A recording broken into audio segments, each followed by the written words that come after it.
ಥಿಯೇಟರ್ನಲ್ಲಿ ಚೂ Mantar cinema release ಆಗಿದೆ. Curve cinema ಮಾಡಿ ಖ್ಯಾತಿ ಪಡೆದಿರುವ ನವನೀತ್ ಈಗ ಅವರ ಮತ್ತೊಂದು ಹಾರರ್ ಸಿನಿಮಾ ಮೂಲಕ ಪ್ರೇಕ್ಷಕರ ಎದುರು ಬಂದಿದ್ದಾರೆ. ಅದುವೇ ಚೂ ಮಂತರ್. ಚೂ ಮಂತರ್ ಚಿತ್ರದಲ್ಲಿ ಏನಿದೆ ಏನಿಲ್ಲ ಈ ಎಲ್ಲ ವಿಚಾರಗಳ ವಿಮರ್ಶೆ ಇಲ್ಲಿದೆ.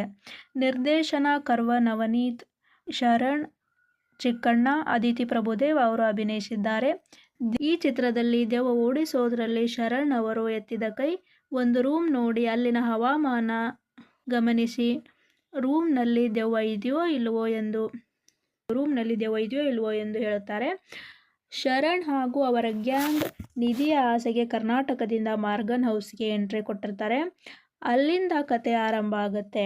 ಆ ಬಂಗಲೆಯಲ್ಲಿ ಇದ್ದ ಹಣವೆಷ್ಟು, ಅಲ್ಲಿರುವ ಆತ್ಮಗಳೆಷ್ಟು, ಅದನ್ನು ಶರಣ್ ಹೇಗೆ ಓಡಿಸ್ತಾರೆ, ಅವ್ರಿಗೂ ಆ ಮನೆಗೂ ಇರುವ ಕನೆಕ್ಷನ್ ಏನು ಎಂಬುದನ್ನು ಹಂತ ಹಂತವಾಗಿ ತೆರೆದಿಡುವ ಪ್ರಯತ್ನ ಮಾಡಿದ್ದಾರೆ ನಿರ್ದೇಶಕರು.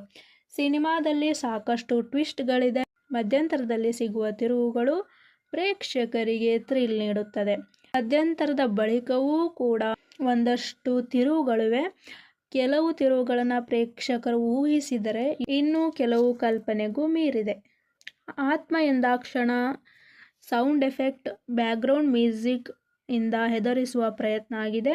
ಶರಣ್ ಅವರು ಗಂಭೀರ ಹಾಗೂ ಹಾಸ್ಯ ಎರಡೂ ವಿಭಾಗವನ್ನು ಸಮರ್ಥವಾಗಿ ನಿಭಾಯಿಸಿದ್ದಾರೆ. ಚಿಕ್ಕಣ್ಣ ಅವರಿದ್ದಷ್ಟು ಹೊತ್ತು ನಗುವಿಗೆ ಬರವಿಲ್ಲ. ಚಿಕ್ಕಣ್ಣ ಮತ್ತು ಶರಣ್ ಅವರ ಕಾಂಬಿನೇಷನ್ ಅಂದರೆ ಕೇಳಬೇಕಾ? ಹಾಸ್ಯದಲ್ಲಿ ಏನು ಕಡಿಮೆ ಇರಲ್ಲ. ಹಾರರ್ ಸಿನಿಮಾ ಅಂತ ಭಯ ಪಟ್ಕೊಳ್ಳೋದ್ರ ಜೊತೆಗೆ ಒಂದಷ್ಟು ಕಾಮಿಡಿಯ ಮೂಲಕ ಎಂಟರ್ಟೈನ್ಮೆಂಟ್ ಕೂಡ ಸಿನಿಮಾ ಮಾಡುತ್ತೆ. ಕಾಮಿಡಿ ವಿತ್ ಹಾರರ್ ಸಿನಿಮಾ ಇದಾಗಿದ್ದು, ಹಾರರ್ ಸಿನಿಮಾಗೆ ಸೂಟ್ ಆಗೋ ಹಾಗೆಯೇ ಒಂದು ಭಯ ಹುಟ್ಟಿಸೋ ಸ್ಕ್ರೀನ್ ಪ್ಲೇ ಮತ್ತು ಮ್ಯೂಸಿಕ್ ಕೂಡ ಇರುತ್ತೆ.